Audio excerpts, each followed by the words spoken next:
सम्यक चारित्र अधिकार हमारा चल रहा है। और हमने परिग्रह परिमाणानुव्रत के अतिचार तक देख लिया है, मतलब पांच अतिचार, मतलब पांच अनुव्रत और उनके जो अतिचार होते हैं, इतना विषय हम लोग कंप्लीट कर चुके हैं। और अब हम आगे हमारे विषय को बढ़ा रहे हैं। जो हम ले रहे हैं 63 नंबर की श्लोक से, पंचाणुव्रत का फल। प्रोडक्ट जी ने एक बात कही है हमेशा कि प्रयोजन बिना मंदोपि न वर्तते। कोई बुद्धू व्यक्ति भी अगर कोई है तो बिना प्रयोजन के वह भी करे, है ना। तो यहाँ तो भैया कोई व्यक्ति इतनी मेहनत से इतने सारे व्रतों का पालन कर रहा है, इतने सारे अत्याचारों से रहित हो रहा है, तो आप किसी को नियम दिलाओ तो कोई आपसे तुरंत क्या पूछेगा, मेरा क्या फायदा, इस नियम से मुझे क्या मिलेगा। तो वो बात यहाँ पर आ रही है कि पांच अणुव्रत का फल क्या है, वो फल यहाँ पर हम समझा रहे हैं। 3 नंबर का श्लोक हमारा, यहाँ से हम पंचाणु निधय निरतिक्रमणाः फलन्ति शोक। सिंपल है, कॉमा इसमें दिया है इस श्लोक में। इसमें हमें कॉमन से पता चलेगा आपको पढ़ते वक्त कहाँ रुकना है। ठीक है, पढ़ता हूँ। पंचांग विधयो निरतिक्रमणाः फलन्ति यत्रावधरिष्ट गुणा ठीक नहीं आ दिव्य रही है सर। शरीर। हाँ जी। आवाज ब्रेकअप होती है क्या? मेरे साथ ही ऐसा है या? संध्या जी, आपको आवाज आ रही है क्लियर?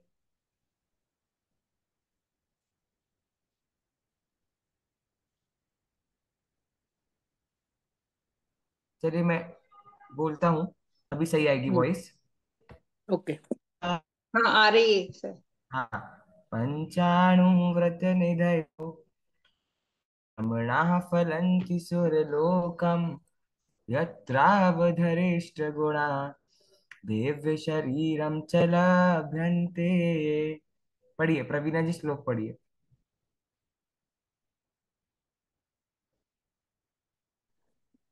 पंचाणुव्रत निदयो निरतिक्रमणा फलन्ति सूरलोकम् यत्रावधिरष्टगुणा दिव्य यत्रावधरिष्ट गुणा, यत्रावधरिष्ट। यत्रावधिरष्टगुणा आहा आहा, दि यत्राव बोला, फिर हाँ, धीरस्ट। हाँ हाँ, बोलिए बोलिए, सही बोल रहे हैं, बोलिए। यत्रावधिरष्टगुणा दिव्य शरीरम च लभ्यन्ते। ठीक है, बढ़िया। देखिए क्या कहना चाह रहे हैं श्लोक में। निरतिक्रमणः, निरतिक्रमणः, अतिक्रमण निर, निर मतलब होता है रहित।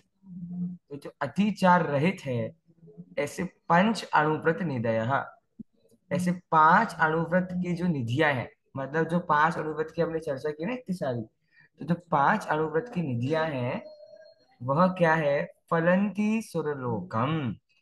उसका फल ये होता है कि आपको सुरलोक की प्राप्ति होती है, मतलब आपको देव आदि गतियों की प्राप्ति होती है। क्या देव आदि गति की प्राप्ति करने के लिए इतने सारे व्रत आदि किए हैं क्या? पर यहाँ पर एक बार श्लोक समझते पूरा, फिर प्रश्न पूछूंगा। और यत्रावधरिष्ट गुणा, यत्र अवधिष्ट, अवधिष्ट मतलब अवधि ज्ञान जो होता है, अणिमा महिमा आदि जो हमारी रिद्धियां होती है स्वर्गलोक में। और दिव्य शरीरम, जो दिव्य वैक्रियक शरीर जो होता है देवगति में, वह वैक्रियम शरीरम प्राप्त होता है लभ्यन्ते। सिंपल सा अर्थ है कि भाई स्वर्ग गति आपको प्राप्त होती है इसका, इसको अणुव्रत आदि करने से। तो स्वर्ग की प्राप्ति के लिए कर रहे हैं क्या इतना सारा हम, इतने सारे नियमों का पालन स्वर्ग की प्राप्ति के लिए कर रहे हैं क्या?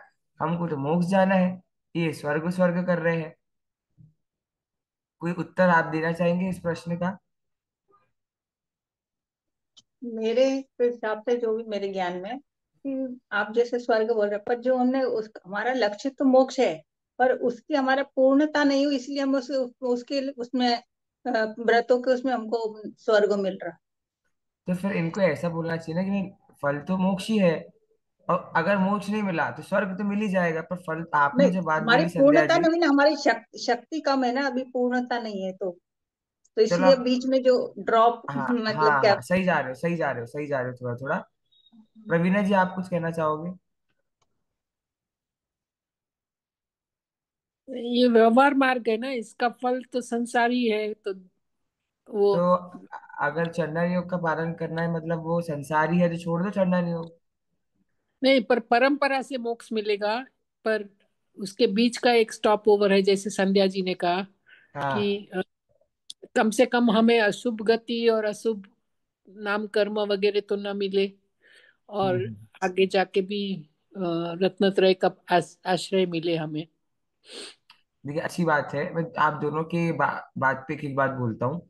एक तो प्रवीणा हम्म। जी ने जो बात बोली कि चढ़ना तो व्यवहार मार्ग है, तो हालांकि उन्होंने बाद में स्पष्ट किया, लेकिन टोडरमल जी ने अपने 8वें अधिकार में बोला है, अगर कोई जीव मात्र ओनली चरना नियोग का पालन करेगा तो चरना नियोग का पक्षपाती कहलाएगा। तो भैया, मोक्ष की प्राप्ति करना है तो उस जीव को तो सारे एंगल समझने पड़ेंगे, चाहे वो कन्या नियोग का है, द्रव्य नियोग का है, चरण नियोग का है, चाहे प्रथमा नियोग का है। सिर्फ अणु प्राप्ति से हमें मोक्ष मिल जाएगा, इतना समझने वाले को तो कतई कभी मोक्ष नहीं मिलेगा। तो इतना ही बस समझ के कोई बैठ गए कि मैंने अणुव्रत का, और बिना किसी भावना, सच्चे मन से सच में उसने अणुव्रतों का पालन किया, तो भैया ठीक है, आपको स्वर्ग आदि की प्राप्ति हो जाएगी। मोक्ष की क्यों नहीं हुई? क्योंकि आपने सिर्फ व्रतों का पालन किया, उसका स्वरूप समझा नहीं। दूसरी बात, संध्या जी ने जो बात बोली है वो ये सही बात है, क्योंकि अभी उसने सिर्फ अणुव्रत का पालन किया है, आधी स्टेप भी पूरी हुई है। अभी गुण व्रत चाहिए, शिक्षा व्रत चाहिए, महाव्रत चाहिए, और महाव्रत की लेवल तक जा तक तो मुनि बनेगा। और मुनि बनने का तो फल क्या है? सच्चा मुनि तो मोक्ष भी प्राप्त करेगा, पक्की बात है। मुनि बनने का फल तो मोक्ष प्राप्ति ही है ना। तो वो तो हो गई। लेकिन यहाँ पर सिर्फ अणुव्रत तक की जीव सीमित रह गया, तो अणुव्रत तक तो सीमित रहने से श्रावक ही हुआ, और श्रावक को कभी मोक्ष पद तो प्राप्त हो नहीं सकता।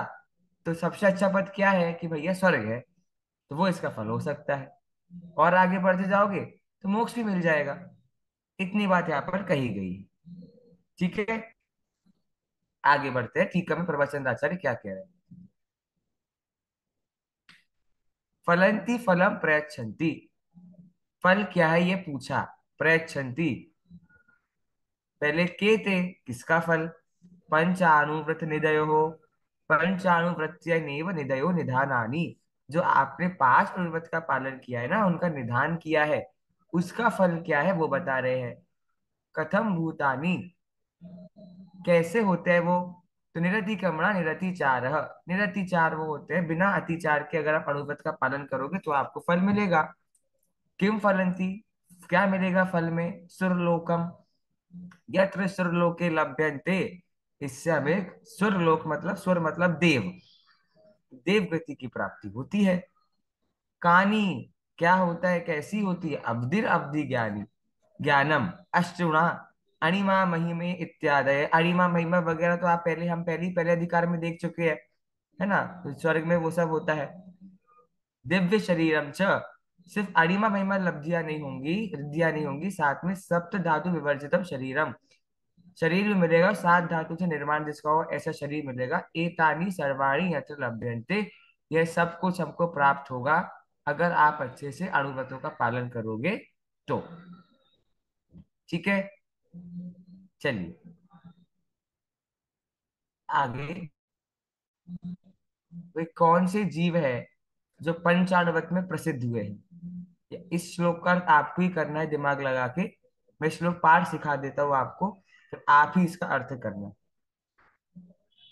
ये श्लोक बदल गया यहाँ पर। अभी तक आर्य छंद चल रहा था, अब अनुष्ठुप छंद आ गया वापस से। जैसे हम पहला अधिकार पढ़ते थे ना, थोड़ा बड़ा श्लोक अगर है तो आप समझ जाओ आर्या है, और थोड़ा छोटा अगर हो जाए तो अनुष्ठुप। मातंगो धन देवश्च वारिशेणस्ततः परः, नीली जयश्च संप्राप्तः भूजातिशयम् उत्तमम्, भूजातिशयम् उत्तमम्। वापिस पूरा श्लोक पढ़ता हूँ। मातंगो धन देवश्च वारिशेणस्ततः परः, नीलीजयश्च सम्प्राप्तः भूजातिशयमुत्तमम्।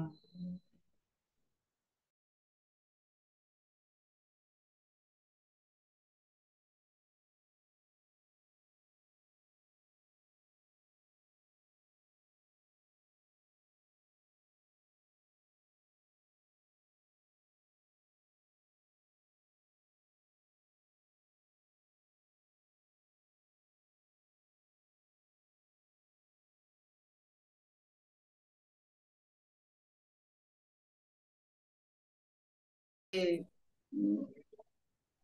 तावदन्य याद नहीं। चौरांगे तथोऽनन्त मति स्मृता उद्यायन तृतीयेऽपि तुर्ये रेवती मता ततो जिनेन्द्र भक्तोऽन्यो वारिशेन सतः पर विष्णुश्च वज नाम च। छठे नंबर का हाँ, कौन सा अंग है? छठे नंबर का निशंकित निकांशिक निशंकित निकांचित निर्विचिकित्सा स्थितिकरण अमूढ़ दृष्टि, अमूढ़ दृष्टि, स्थिति का, और उपगुहन, उपगुह उपगुहन और स्थिति का। स्थितिकरण, तो प्रभावना और वात्सल्य। हाँ, जो वारिशेन मुनि है वो अपने स्थितिकरण अंग में प्रसिद्ध हुए थे हाँ, जब उन्होंने बराबर स्थिति। पुष्प डाल को पुनः हाँ, स्थापित किया था। तो वारिशेन मुनि थैंक वहां यू भी सर। प्रसिद्ध है। और वारिशेन मुनि आचार्य, मेरी तो सबसे फेवरेट कहानी वारिशेन मुनि की है। बहुत प्यारी इनकी कथा रही है। तो यहाँ पर भी आ गई ये नीली। नीली सती हुई है हमारी, एक ब्रह्मचर्य व्रत में नीली सती प्रसिद्ध हुई है। और जय जय कुमार जो है वो परी के परिमाण अनुव्रत में प्रसिद्ध हुए हैं। अभी मन में होगी, ज्यादा लोग अगर आते हैं, 5 लोगों को 5 कहानी देंगे, तो आप अगली क्लास में सुना देंगे। सर ठीक है। अभी वॉइस कट रही है। हाँ, वो बीच में थोड़ा सा नेट ऐसा हो गया था ऐसा। चलिए, तो अगली क्लास में जब ज्यादा लोग आएंगे तब हम उनको कोई कहानी दे देंगे। अभी हम आगे बढ़ते हैं, प्रभाचंद आचार्य क्या कह रहा है ये देखते हैं। हाँ, कुछ नहीं है, प्रभाषित आज तो कथा लिख दी है पूरी पूरी। तो जो भी कथा है तो वो ये कथा सुनाएंगे। अभी हम सीधे अगले श्लोक पे बढ़ते हैं।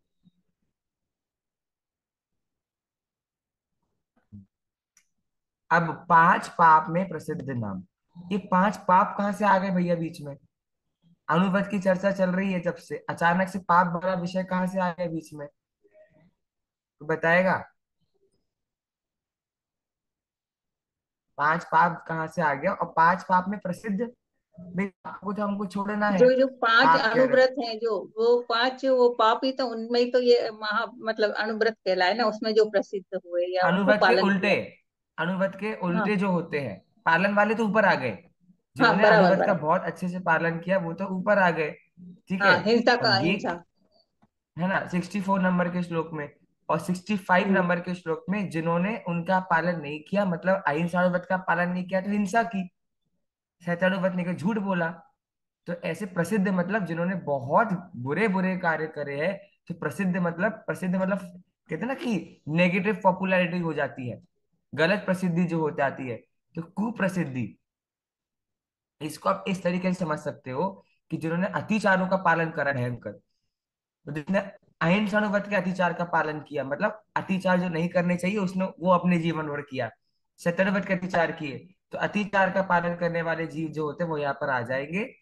चलिए, 5 पाप में प्रसिद्ध जिनकी तरह हमें नहीं बनना, उनकी उनके नाम हम याद कर लेते हैं।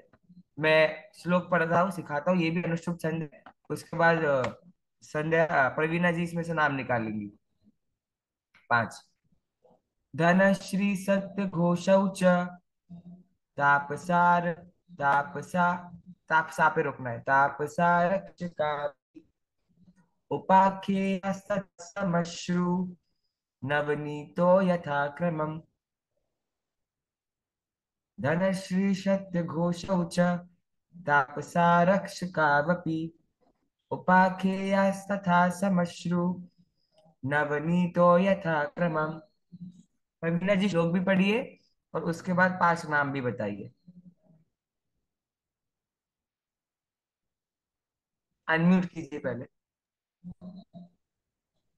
धन्य सॉरी, धनश्री गौ सत्य गौस च तापसारक्षकावपि उपाख्येयास्ता उपाख्येयास्तथा श्मश्रु। श्मश्रु श्मश्रु श्मश्रु। नवनीतो हम्म, श्मश्रु नवनीतो हाँ यथा क्रमम। देखो, ये सत्य घोषो नहीं है, घोषौ। धर्मी सत्य सत्य कोशो। घोषौ च तापसा रक्षकावपि उपक्रिया सता श्मश्रु। अब वो इसलिए बोलने में दिक्कत हो रही है, वो श्मश्रु नवनीतो यथाक्रमम। ठीक है। हम्म। च- चलिए, नाम बताइए पांच। इसमें पहला नाम है धनश्री, फिर सत्यघोष, फिर हम्म, है तापसारक तापसार, अम, तापसारक्ष एक तो तापस। रक्षक, एक एक रक्षक शब्द हो सकता है। हाँ, रक्षक। रक्ष। रक्षक की पहले तापस हो जाएगा। धनश्री सत्यघोष हम्म। तापस और रक्षक रक्षक। और फिर और एक और। मशरूम नवनीत। शाबाश, मशरू हो समझ। सकता है, शमशु न। क्योंकि देखिए, उपाख्यता तो मतलब बोला नहीं हो ऐसे सकता, उपाख्य हाँ किया। बढ़िया, सुंदर। धनश्री सत्यघोष तापस रक्षक मतलब जीवों का रक्षक पुलिस होती है ना, तो रक्षक कोतवाल और शमशु नवनीत, ये पांच जो है क्रम से, यथाक्रम है ना, क्रम से। मतलब हाँ। हिंसा में कौन प्रसिद्ध हुआ? धनश्री। झूठ में सत्यघोष। चोरी में तापस। कुशील में कोतवाल और परिग्रह में शमशु नवनीत प्रसिद्ध। बहुत अच्छी प्यारी प्यारी इनकी कहानी है। ये वाली कहानी भी आप लोगों से कराएंगे तो बहुत अच्छा मजा आएगा इसको पढ़ने में भी। तो दो श्लोक तो हमारे इतने अच्छे से हो गए, हम आगे बढ़ते हैं, अगला श्लोक ले लेते हैं क्योंकि सरल श्लोक है आज के, है ना। और हम्म। हमारी कल एक क्लास हो नहीं पाई तो हम कवर अप भी कर लेंगे थोड़ा सा। हम्म। श्रावक के आठ मूल गुण। अच्छा, आपको आठ मूल गुण के नाम पता होंगे ना? कौन कौन से होते हैं आठ मूल गुण श्रावक के? पांच उदंबर और तीन मकार। पक्का ना? यही पढ़े हमने हमेशा बचपन से। हाँ। समझ में आया को नाम याद नहीं थे तो उनने कुछ और नाम बताए हैं। देखते हैं क्या नाम बताए उन्होंने। पुनः अनुच्छेद। मध्यमास मध्यागहि, ये रखना है। सहानुव्रत पंचकम। वापिस। अष्टौ मूल गुणा नाहुर। नाहुर। ग की पर जो रेफस का उच्चारण पहले होगा तो नाहुर। अष्टौ मूल गुणा नाहुर गृहीणाम शमनोत्तम। वापिस पढ़ता हूं श्लोक। मध्यमास मधु त्यागै सहानुव्रत पंचकम। अष्टौ मूल गुणा नाहुर गृहीणाम शमनोत्तम। संध्या जी पढ़िए श्लोक।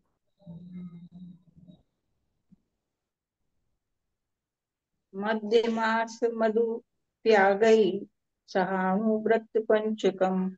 अष्टो मूल गुणा नाहुर ग्रहिणाम हम्म, श्रमणोत्तमः। शमनोत्तम। अच्छा है। श्रमणोत्तमः। देखिए क्या अर्थ है, मध्य मास मधु त्याग।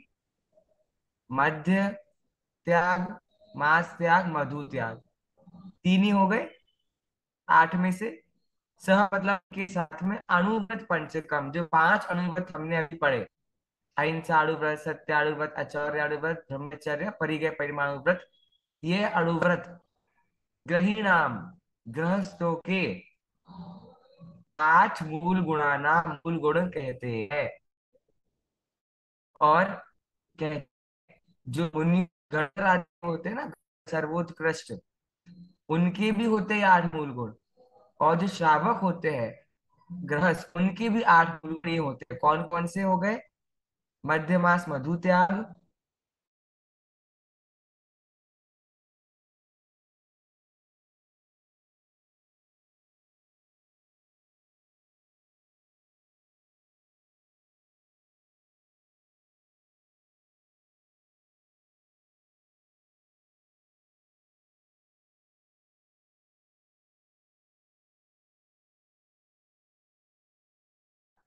सॉरी, मैं लेफ्ट हो गया था। हाँ, तो ये जो आठ मूल गुण गिनवाए हैं, अब हेडिंग में भले ही ने श्रावक लिखा है लेकिन गणधर तो मुनि होते हैं। तो मुनिराज जो होते हैं वो भी इसका पालन करते हैं। मूल गुण है तो हमने कुछ और पढ़े, इन्होंने कुछ और बताया, ऐसा क्यों? तो कहते हैं इसमें कोई दिक्कत नहीं है। अलग अलग आचार्य, अब जैसे तद्वासूत्र में अलग बताए, इन्होंने अलग बताए, हमने जो पढ़े वो अलग है, बालबुट पाठशाला वगैरह में कोई दिक्कत नहीं है। अब अष्टमूल गुण है, कंडीशंस के हिसाब से, समय के हिसाब से बदल। अब आज भी कौन नहीं खाता है, एक तरीके से मध्य कौन खाता है, फिर उस मध्य की जाग को हमने 8 मूल गुणों में गिना। तो समन्वयवाद आचार्य की थिंकिंग वैसी है, तो उसमें उससे ज्यादा अंतर नहीं पड़ता है ज्यादा। ठीक है, मैं टीका पढ़ता हूँ यहाँ से। सरल टीका है, बहुत सरल टीका है। ग्रहीणाम अष्टौ मूल गुणानाम आहु। आहु मतलब कहते हैं। केते, कौन से 8 मूल गुण होते हैं? श्रवणोत्तम जिनाह, श्रवणों में उत्तम मतलब श्रावकों में उत्कृष्ट जो होते हैं, ऐसे मैं श्रवणों में उत्कृष्ट मुनि गणधर, और श्रावक उनका पालन करते हैं। कौन कौन से? किम तत् अनुव्रत पंचकम, कही सह 5 अनुव्रत, और उनके साथ सर में मध्य मास मधु त्याग। हाँ सर बोलिए। थोड़ा स्क्रीन ऊपर कर दीजिए, दिख नहीं रहा। अच्छा अच्छा। तो अनुव्रत पंच कम 5 अनुव्रत, कई सह उनके साथ में मध्य मास मधु त्याग। मास और मधु का जो त्याग, उसे भी हम क्या बोलते हैं? 5 अनुव्रत, मध्य मास मधु त्याग, ये हमारा होता है अष्ट मूल गुण। समंतबद्ध आचार्य ने बताया है। गुणवत अधिकार हम अगली कक्षा से चालू करेंगे, और उसके पहले आपको कहानी भी हम देंगे सुनाने के लिए। इस तरह हमारा काम हो गया आज ये, क्या पूरा? गुणवत अधिकार। ठीक है,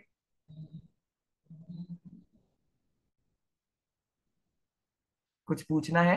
नहीं तो आगे, नहीं तो खत्म करते क्लास, है ना? ठीक है। मैं पाठ क्यों नहीं कर रहा हूँ, क्योंकि 60 गाथा 60 श्लोक तक हम पाठ कर चुके हैं, तो अभी 6 श्लोक का अलग से पाठ करने का मतलब नहीं है। थोड़े और श्लोक हो जाए आगे, तो हम थोड़ा एक साथ उनका पाठ कर लेंगे, है ना? इसका थोड़ा ये जो अभी इसमें प्रभाचंद्र आचार्य जी ने बताया ना, कि 3 तो हो गए, हाँ 3 मकान मतलब मध्य मास मधु, वो 5 हाँ। जो अणुव्रत बोले, तो वो हिंसा झूठ चोरी कुशिल परिग्रह, उनको 5 पाप और 3 को इनको लिया, ऐसा 8 मूल गुण। 5 पाप को नहीं, 5 अनुव्रत को। हाँ, पांच 5 पाप थोड़ी अणुव्रत। ना देंगे हाँ हाँ सॉरी, हाँ 5 अणुव्रत। हाँ हाँ हाँ हाँ। हम्म।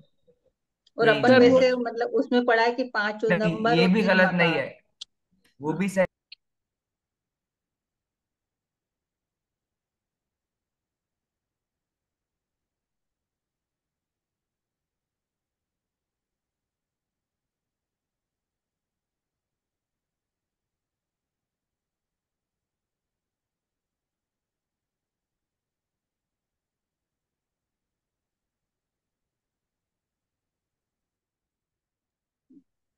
जय जिनेन्द्र, जय जिनेन्द्र।